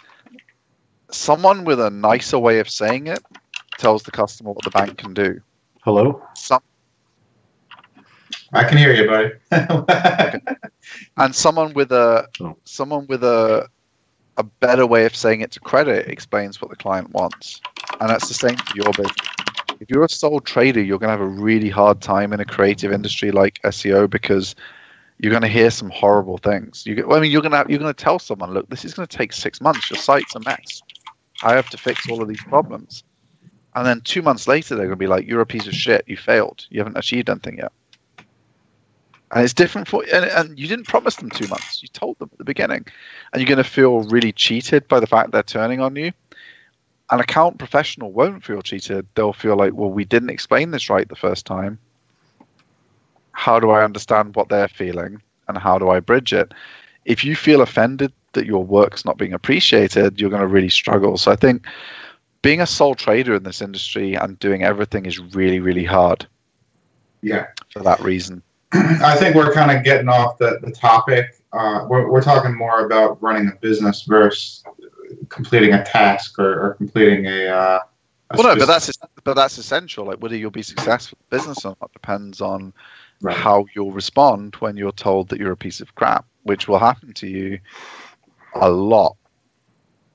Because small business owners have unrealistic expectations. Yeah. As a business owner, you must take the role of the executive, and you must be able to, what's the word? You must be able to divvy out work and know that you're not going to be able to do everything yourself, and delegate. Be able to identify the right type of help, and not just because they're, somebody's your friend or you heard that they're good. You have to be able to interview and find the right talent. And that's tough. So, it might be easier to specialize in one area and just freelance or... I mean, from your perspective then, when you were picking what you were going to do with word agents, obviously you didn't plan on, writing 3 million words a month or whatever it is you do now. So I guess you saw in yourself that you had certain skills that would allow you to manage a business that did that, rather than you were a writer or you were an SEO or you were a... I personally really enjoy operations. I really enjoy strategy and planning. I really enjoy executing on my plans. Like that's really what gets me off. But as far as a specialty, I fucking love content. I love digging into it and learning about it. So there's a little bit of overlap there. But if I had to choose, I want to be the business owner. I want to be the executive. And it doesn't really matter what I'm selling. It's just I'm being the executive, and I have to be the business owner and do what's right for the business. I'm glad that was your answer, actually, because although we haven't prepared this, you could have said anything. I was hoping you would say exactly that, because that's my two answers to this question. One, what are you good at and what do you enjoy? Like, if you enjoy just doing business and you don't have a specialism, but you're really good at outsourcing, you're really good at being an account person, you're really good at managing client relationships, then you should be a generalist. If you have an area that you're massively more interested in, then you should specialize, because you're going to enjoy running that business more, and you're actually going to do better work for your clients. Like, if you're not going to be able to do what Vin did, talk for an hour about what you do, and I know I'm contradicting that because I was like comatose when it came at hour number 22 to my slot or whatever, and we couldn't do it. I just couldn't. Talking about the topic for so long. I need to go on an earlier slot if I'm going to actually make the 24 hours next time. But if you can't do what Vin did and passionately talk and walk people through what you do, then you shouldn't be a specialist. You should more towards where your strengths lie. If you're more of a business person, you should look to do business. If you're more of someone who has a special interest, you should be more of a specialist. And it should be about what you're interested in and what you're going to be able to become really good at. That's I think a lot of newbies that are, they had a little bit of success with their own SEO websites, and they're like, okay, I'm going to be an agency now. I think that they get a little jealous or offended when they bring in talent that gets a lot more hype. If they bring in a really good link builder or a really good content writer, and that guy's getting the hype instead of them as the business owner. But that's what you want. I mean, what's the old saying that besides the owner of the company, the next highest paid people in your company should be your salespeople? And that's because they're good at what they do, and you shouldn't be. At the end of the day, you should be threatened by that. You should promote that because they're on your team, and that's what you should be proud of. Well, your salespeople should be able to earn more than you if they smash the targets through the roof, because that's lifetime business. That's because you get your money when you exit. In 10 years when you sell the business for 100 million or something, that's when you get your money. Like, your salary isn't you making your money. Your salespeople adding 30% this year, 100% this year in growth. Yeah, I think a lot of people, and I'm definitely guilty of it too, get a little too attached to it. This is my business. This is me. This is my business, and that's it. When in reality, it's the business that's comprised of, yes, you, but it's also comprised of people doing the really shitty work, the sales work, the office work, shoveling the sidewalk outside your building. It can be anything. When you incorporate a business, the government literally looks at your business as a separate entity from yourself. It's not if you're not treating that entity like it's a child or a pet with the love that you would give a child or a pet, you're doing it wrong. You're being selfish. You're not going to be offended when your child does good, at what they do. You're going to support them and be proud. Because ultimately, if they're doing good and you're supporting them to do more good, in a business sense, you're making more money. Right. And you're making more clients happy. But if you're not supporting your employees for doing well, they're probably not going to continue to do a good job, and you're making less money, and you're going to piss off clients, which probably was the exact opposite of what here's a side thought that's kind of contrarian to my main advice. I'm more my skills, what I enjoy is more being an account person. So I like the sales, I like looking after clients. That's where all of my skills lie. The psychology of that. Garrett wouldn't let me talk about it on the 24 hours. You have to pay for some kind of secret training if you want me to actually talk about it, because he's banned me from going into any more detail than that. But that's what I love. That's where all of my skills lie. But we still chose to be specialists because being specialist allowed us to, and don't get me wrong, I'm an exceptional link builder. But that wasn't the reason why we became specialists. We became specialists because it made business sense. It allowed us to develop a team that could excel at it, because it doesn't matter how good you are. How many links can I build a month? Yeah. Enough to get rich? Never. And as a general agency, you end up relying on specialist firms to do fulfillment for your clients. And for me, that kind of irked me the wrong way, because I lose control that way. And as a specialist, I have more control over what's being produced, over the quality of the product. Most general agencies are not doing everything in-house, and they're outsourcing to guys like me. The thing that shocked me was how small a lot of these general agencies that we think are huge actually are. So it's just a couple people. You might think you're restricting yourself by specializing, but there's actually an unlimited amount of content that Vin could be writing. I mean, there's actually companies worth huge amounts of money. Like, Vin's family could retire for 5 generations if he got 40% of the market. Yeah, he's not restricting himself by going specialist at all.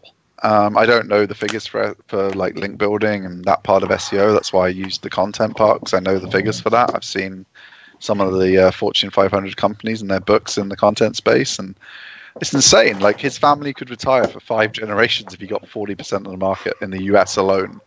And obviously he has worldwide clients, so maybe he could give his family a 7-generation rest. But I mean, and that's why I say before, there's more money to go. There's more than enough money to go around, especially in content, because it's such a labor-intensive so much money business too. So, there's competition out there. Am I really concerned about it? No. That's what shocked me, is like the size of the generalist agencies. People that we thought were quite big. And no offense to the guys that Nick bought. I mean, they're in a much better place in a bigger agency now with Nick Eubanks at the helm. But they're pretty small agencies, and I thought they were huge. Yeah. Yeah. Their turnover and stuff was tiny. Well, I mean, but they're extremely talented people. Yeah. They're extremely talented generalists. Like, there's a book put out by it's associated with HubSpot. It's called something like Growing Your Business, Your Agency, your digital marketing agency, and it was written by the guy that owns PR 2020. Have you ever heard of them? They're a huge digital marketing agency now, but I think they have like a staff of like 10 people, and they're doing millions upon millions. But they go through the hierarchy of agencies, and they pretty much promote the fact that if you're a general agency, you need to outsource to specialized and freelancers and all that. But it makes a little sense to do in-house, because as an agency owner, you don't have there's too much to know, and you can't know everything. So no one can do what we do in-house unless they have the same number of clients we have. If they're the same number of clients we have, then they're a huge agency. If they're actually doing the consulting as well, the web design, the pay-per-click, the online advertising with Facebook, the creative, the TV. Yeah. You're looking at McCann. And if somebody is able to do all that in-house at our level in the market, I'm not talking about huge corporate level agencies, but at our level, they're going to blow us all out of the water. But I don't think that's going to happen, just because I think there's just too much, and it's too much for any one executive team to strategize. Well, we're lucky because in our industry, the most talented people I know you can't hire them. No. Right. Well, look at it now. Let's say they own 80 of their own sites. Let's say we made our own agency. The amount of people we have working for us, plus the amount of people Vin has working for him to do content efficiently and appropriately well done. And then we need to throw together a technical on-page team that's going to be the same size as one of our companies. And then that and this. And then server management team. It goes on. And an account team. We'd have like a 100-person shop to be able to combine all these specialties at the same level. I'm almost at 100 by myself. Well, okay, let me... like a 100-person management team, because we have over 100 writers as it is. We have 80 writers, and writing's not even part of our business. The main thing. Did we fire a bunch again, or what? Oh, I mean, like, I'm counting 80 that I actually count. I mean, we have like 80. You guys have 80? Yeah. We have 80 writers, yeah. I don't know how many are actually on the system that don't write anything, so it's like... Well, I mean, some of them are pretty low. I mean, there's 120, but I count 80 that actually write some sensible number a week, like 10 or whatever. Mm-hmm. the people that just kind of do the minimum and make their 50 quid on it. Yeah, yet If another they dilemma. make if they make at least 50, if they make at least 50 per pay period, we don't cut them off the system. But obviously, they're not really contributing volume. So there's 80 active people. Do you have like a minimum writers have to do, Vin? Does that help? Yeah, we require that the writers do 5,000 words a week or more. I think All that's right, more. so we're gonna bring that in then. Yeah. Sorry, guys. Well, okay, so I figured like the number's over 100. You say 80. That's much more reasonable. The amount of time it takes to manage the extra 20 to 40 people because they're not doing shit, that costs money too. And why even have them on board if we're only paying them $50 a week? It's stupid. Well, that's why we brought Vin on board for the overflow, because it avoids us having to be too big with small people. Yeah, as far as for me, for writers, like if I have a guy that he's like, oh, I can only write 1 article this week or 2 articles, just the time for me to assign the work for him, wait for You've him lost to get all back the profit. then realize that I mean, Vin could probably say, I don't know how much we order from you now, like 200 articles a month, maybe, or 150, something like that. Yeah, like 40 to 50 articles a week. Yeah, out there. Yeah, I mean that saves us, because you run out of people that can get the work done at the right standard, and that you haven't got to spend a lot of time training. And like Garrett says, if you have a turnover, so like say 5 writers leave a month, you replace that 5 plus grow, having someone like Word Agents available. And like obviously Vin has such a big pool, like he doesn't care if we order 10 one week and 80 the next, or if we do a consistent 40, it doesn't matter to him. Whereas it matters to us if we're trying to manage it ourselves, because we would be 3 weeks behind on our work if we couldn't get, if we were 160 behind in 1 2-week period. Eventually, it's just going to be not feasible to just keep on adding writers. Eventually, the prices are going to have to go up. Right. But for now, we're still scaling as far as volume goes. But maybe next year, it's going to be a price change rather than more staff.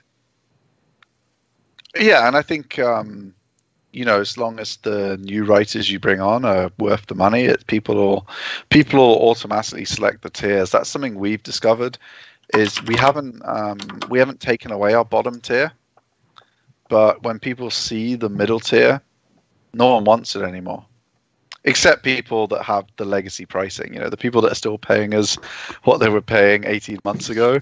They're not going to give up the legacy tier, because although it's not our best tier, it's like there's no way they're going to. But new customers coming in, the middle tier is such a big jump for now a small amount of money. It's just common sense. I think like 85% of our orders are on the middle tier now, right? Because it's worth it. It's a big jump in quality. So as long as you can back up your price increases with quality, and that's something you'll get more from specializing. If you're a generalist, you'll find it really hard to increase your prices. So it's kind of good we've kind of drifted onto this, because you're going to be better at something, but you're not going to be better at everything by enough to say, right, we need to put our prices up 20%. You're going to maybe be able to put in a 4% price increase or something, and it's not going to help your business. Whereas if you've, over the course of developing a specialist team like Garrett and I have done, they've become so good that you've brought a whole new tier of products out that you couldn't have delivered 2 years ago, that's measurably better than everyone else, and it's only $20 or $30 a link more, or in Vin's case, 3 or 4 cents a word more. People are going to be like, well, I get this okay stuff for 4 cents, but I get this amazing stuff for 8 cents. Yeah. I want the 8 cent product. They're just I'm going to be the contrarian there and say, as a generalist, it's another detracting factor for being a generalist. You got to charge the going rate, the market rate for your services, but you have to take that money and find specialists that jive with your pricing. And if you can't, you either got to find an in-house guy, or you just got to pay the specialist what they're charging, and that's going to crunch your margins like crazy, and you might be working for next to nothing for a little while until you find a better option. But let's talk about different types of specializing, because we're kind of talking about our type of specializing. What about the type where you don't specialize on an individual service, you specialize on a target market. So you become the SEO firm for flooring companies. Flooring companies, yeah. Like, what do you guys think about that?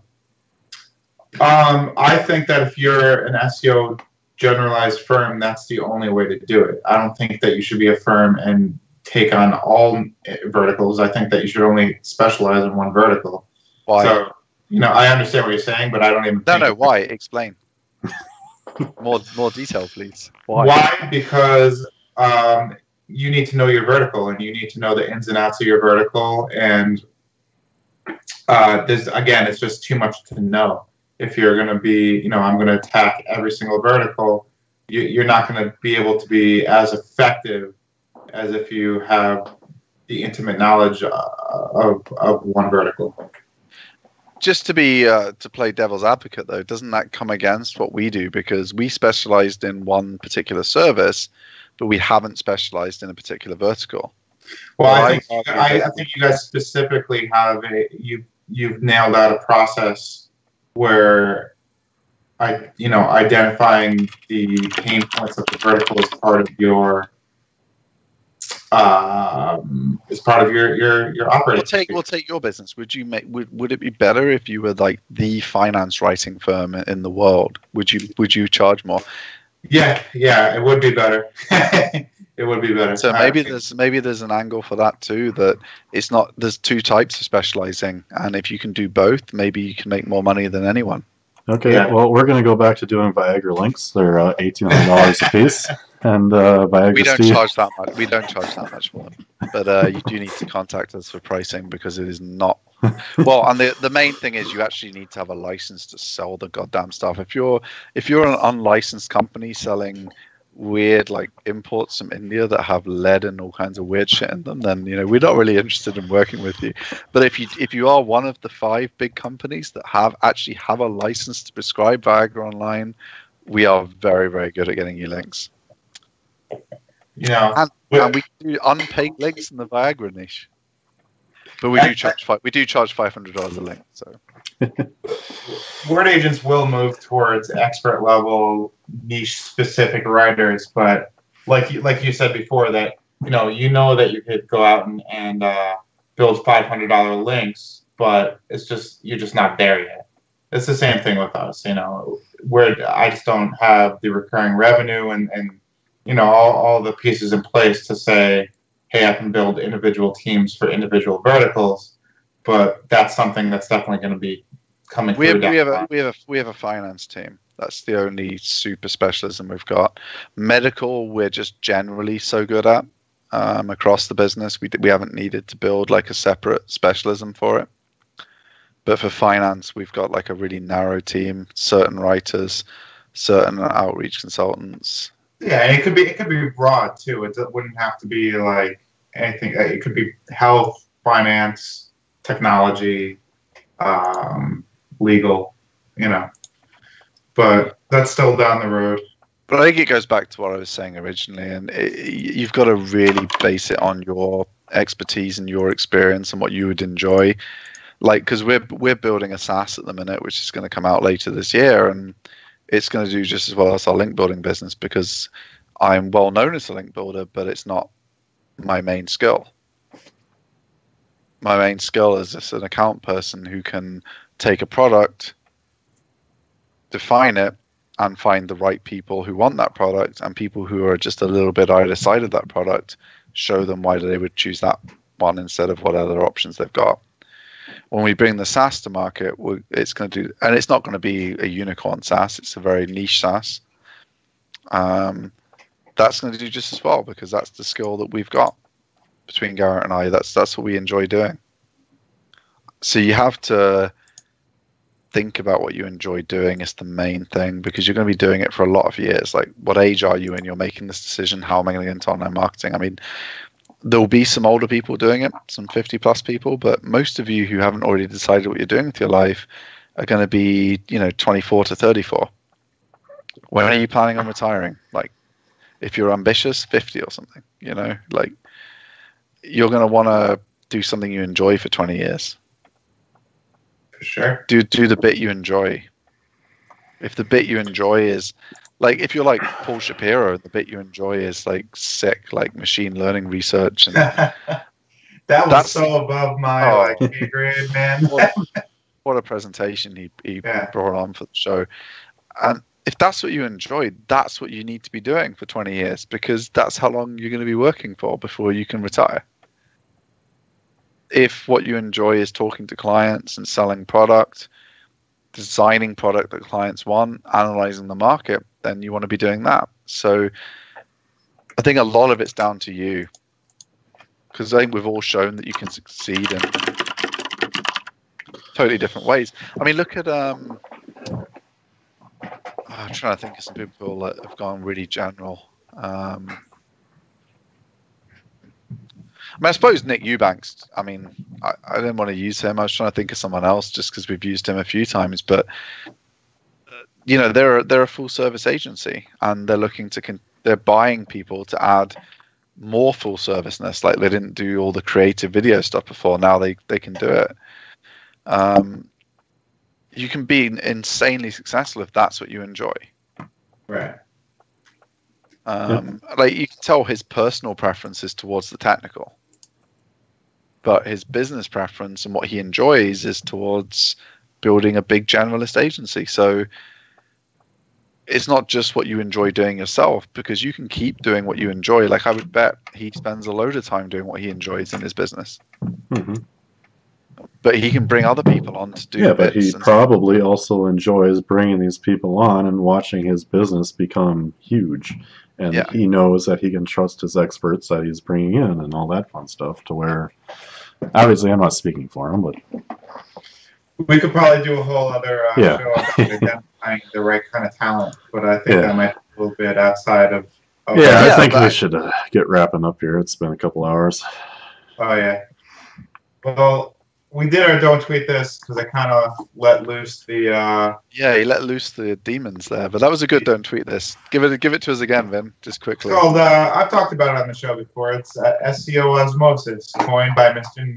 Nick Eubanks, but a lot of people do it. We go out and find smaller sites in our vertical. We offer the site owner a generous purchase price for the site. The and cheapest then we one we ever got was $50. Yeah, you can get them for a couple That's some $100. even Amazing less. deals. And then you roll that site into your site via 301 redirects, and it's completely above board. It's completely good with Google, and it's great for the users. So, you know, that's the way. I would say though, the same as what we said earlier. If you go and buy 900 crappy sites and 301 them in, Yeah. You don't be built surprised a when you get PBN. penalized. You know? Yeah. Like, But I don't think we have a review this week. I'm sorry, guys. We're a bit. That's fine. Well, we only have 2 minutes, so you'd struggle to fit one in anyway. Hashtag SEO really quick. Oh yeah, Oh. let's do hashtag SEO. I'm on Twitter right now. on. Kevin K-Bomb Bland. Yeah, I don't go on Twitter, but I follow him, and that- I think that guy- he's hilarious. That guy is hilarious. He has a screenshot from the 13th. This webinar looks promising. It's Julie Joyce, and then right after that, he makes a post. Not a guilty pleasure. It's Julie Joyce. I don't know the backstory of this, but it makes me laugh. They all know it. They all know each other. I found a tweet from goodhp.com at goodhp_com. It was written in all Japanese characters, and it just has hashtag SEO at the end. So I translated it, and it says, "What are the strengths and weaknesses of the product?" Hashtag SEO. Little off. A little bit unusual. There's a lot of Japanese content in the hashtag SEO at the minute. So, well, I'm assuming it could be Chinese. I guess I can't tell the difference. But Forward hello. RSS. Send any RSS feed to any email. Hashtag South Africa. Hashtag digital marketing. Okay. Yeah, There's this weird stuff in there like St. Lucia reliable taxi tours hashtag SEO. It's like what? Hashtag SEO tips. Is your site ready for an SEO boost? Use Google's AMP. That's a good point. It's a good point.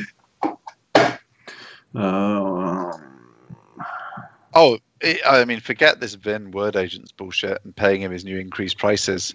You can get unique article creators to create SEO articles in just a click. Pixcomposer.com. Oh man! In the past month, I've seen I think there was one on Buso too. Fucking people are trying to do push button content generation still in 2018. Somebody thought that they were going to. Well, it's going to come back in 2035 or something. But on 2 weeks ago on the show, somebody was trying to scrape YouTube video descriptions and create and create articles out of them. The interesting thing with it all is for some stuff, and it's working in Google News, for stock tips. There's all these random stocks. Like I own stock in that Bitcoin exchange. No one's analyzing their stock. It's too small. No big analysts are looking at it because it's just some small Bitcoin exchange in Germany. But there's 50 articles a day giving you all of the indicators, and a machine can do it just reached. I'm not a chartist in stocks, so I'm not even going to remember the names. But it's reached a mongoose peak on this, and here's the numbers to back it up. A machine can write that in instantly, obviously. Yeah, I've seen that. The guy from Word AI was doing shit like that too. It's like a glorified Mad Libs for prospectus and stock quotes. They have X amount of templates that they pop into the system, and then it populates the data in whatever the most relevant template is. And for that kind of stuff, you don't need unique content. You just need the information. No. Well, and it's churn. So, I think there is a case for machine-written articles when, one, it's working in Google News, and two, no one in the right mind would write it. Right. But yeah, I'm sure it's not unique article creator by Pixcomposer. I'm sure that's not the one. Cool.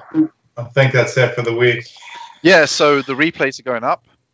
Get on 24, the number, then in words, hoursofseo.com. Pop your email in. As soon as you register, you'll go straight through to the replays page. Bookmark that.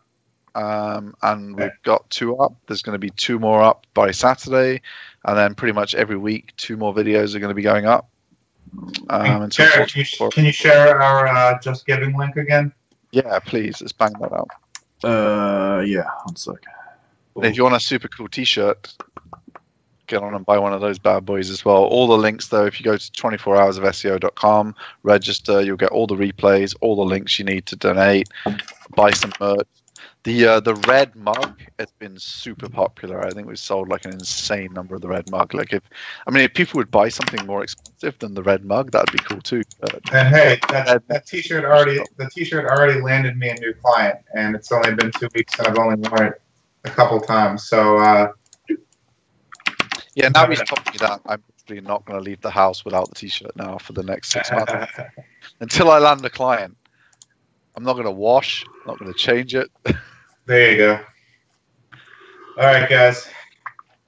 It's been good. Dirty dads. Dirty dancing dads. Dirty dads dancing. Man, Vin was so quick on that. I never even got a chance. My mind is elsewhere. All right, sign us off there, G. Yeah, all right. Well, that's a wrap. Thanks for joining us, as always. Don't forget to smash that like button. Keep Sassy Steve happy. Don't forget to share, subscribe, and everything else that goes along with it. Send us all your Nigerian prince money as well. I see those scam emails are making a comeback in my inboxes all of a sudden. But, yeah, anyways, we'll be back at the same time, 6 p.m. Central, 7 p.m. Eastern, Thursdays. We'll see you next week. Yeah, next week's going to be a different show.